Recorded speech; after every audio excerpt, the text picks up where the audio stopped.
Maka para kesepuhan ulama sampai baginda Nabi SAW khususnya kalau habis makan tidak mau minum setengah jam atau 1 jam. Sebab apa? Eman.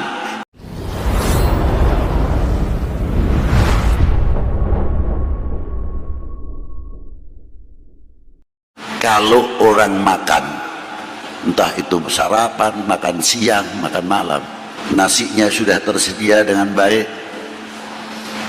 Saya pernah bertanya sama guru saya, dan saya melihat beberapa ulama-ulama dan para habaib, kalau mau dahar itu cindungnya dipakai, kopiahnya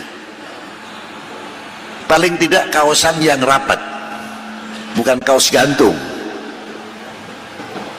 Sarungnya rapi, yang tidak berkopiah, sisiran dengan baik. Apa tujuannya? Biar kelihatan rajin? Tidak. Tujuannya menghormati kepada si pemberi rezeki. Itu hebatnya. Tidak cukup hanya berpakaian, biniyah menghormati kepada si pemberi rezeki.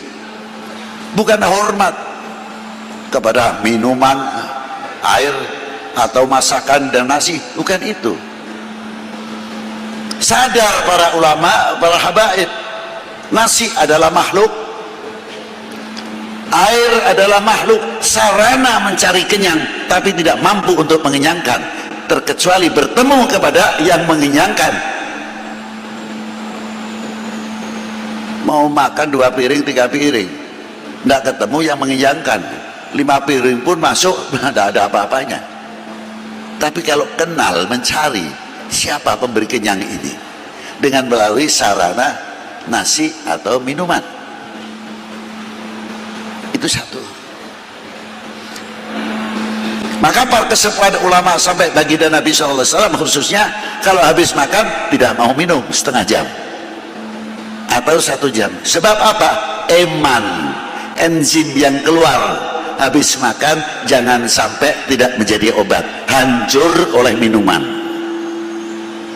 Akhirnya enzim itu tidak bisa bekerja, tidak bisa mencegah kencing manis, tidak bisa mencegah kolesterol, tidak bisa mencegah darah tinggi, karena dihancurkan sendiri oleh tadi minuman. Tidak cukup dari itu saja, tangan kanan ini diberi enzim yang sebelah kanan ini, setiap mengepal makanan apapun itu mengeluarkan pemunah dan mengeluarkan satu cairan yang sekiranya perut itu kurang mampu untuk mencerna, tangan kanan inilah sebabnya. Tapi kalau tangan kiri tidak bisa, enzimnya tidak sama, bakterinya pun juga tidak sama. Ini kekompakan salah satu tubuh manusia.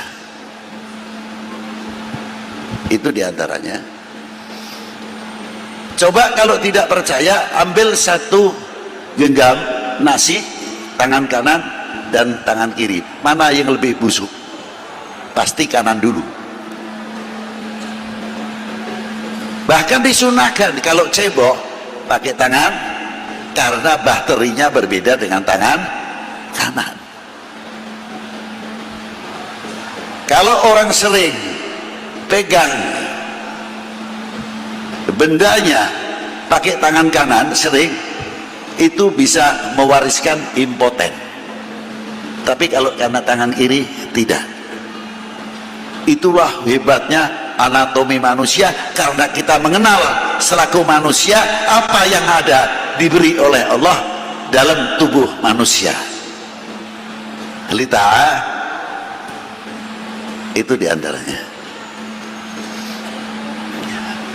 Lain daripada itu, dalam segi nilai-nilai akhlak wal adab, para kiai ini hebat, para habaib. Kalau makan pakai sopra atau apa itu, di plastik ataupun kain, menjaga yang jatuh masih suci, masih baik, bisa diangkat kembali ke piringnya. Bukan sekadar, oh itu kan adab, bukan itu saja. sejauh mana kita mengenal pemberian Allah Subhanahu wa Ta'ala yang berupa makanan tadi. Apakah satu buah atau satu butir nasi yang jatuh dari tempat kita makan, kita mampu menghormati, diambillah selagi itu bersih, atau kita diamkan? Kalau dunia tasawuf akan langsung saja, sombong amat lu, ambil satu butir nasi saja gengsi. Itu saya lihat secara zahiriyah. Tapi kalau kita mengenali ta'arufu, saya bertanya, siapa di antara kita yang mau menciptakan, mampu menciptakan satu butir nasi? Mampu atau tidak? Menciptakan satu butir nasi bisa. Hebat betul tuh kalau ada yang mengatakan mampu.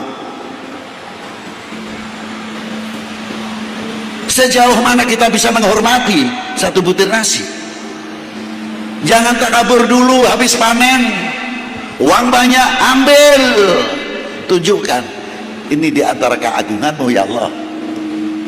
Karena makan pun bisa menemukan, mengenal kepada Allah Subhanahu wa Ta'ala. Maka makanya ulama aulia saja ibadah. Lah ini diantaranya diambil.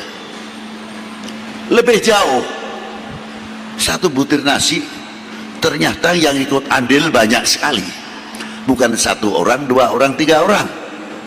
Dari mulai mencangkul tanah sampai meluku, bajak,